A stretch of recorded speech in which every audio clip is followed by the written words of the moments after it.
Je m'appelle Victoria, je suis née en Ukraine. Aujourd'hui, je suis venue ici, à l'église de la Nativité, pour prier pour mon peuple, que le Seigneur le protège. Je prie le Seigneur de mettre fin à la guerre en Ukraine et d'apporter la paix au monde entier.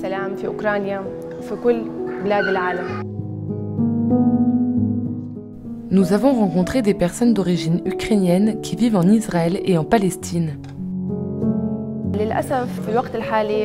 Il y a beaucoup de peur parmi les gens, et beaucoup de personnes, y compris ma famille, ont fui à la campagne. Malheureusement, 30 ans après l'indépendance, je tiens à dire que cela me fait vraiment mal au cœur. Dima est né à Kiev. Il a 26 ans et vit à Jérusalem depuis qu'il a 5 ans. Mais il a toujours des amis et des connaissances en Ukraine. La première chose que je fais tous les matins dès que je me réveille, je regarde sur mon portable pour voir si Kiev est tombé ou est toujours aux mains des Ukrainiens. Pour de nombreux Ukrainiens et Russes en Israël, c'est devenu une routine quotidienne chaque matin depuis une semaine. Soudain, cette composante ukrainienne de mon identité est devenue extrêmement pertinente et importante, comme je ne l'avais jamais imaginé. Tout à coup, je me suis retrouvé très impliqué et j'ai ressenti un fort sentiment patriotique envers un pays que j'ai visité, mais dans lequel je n'ai jamais vécu en tant qu'adulte.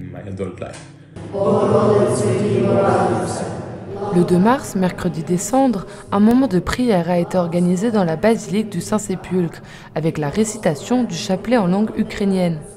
Danilo est un séminariste du diocèse grec-catholique de Vienne, mais il est originaire de Lviv, une ville de l'ouest de l'Ukraine. Une partie de sa famille y est restée. Il est là, à Jérusalem, pour une année de service. Comment puis-je donner ma contribution? Comment puis-je être là pour ma famille, pour les gens de mon pays d'origine? Je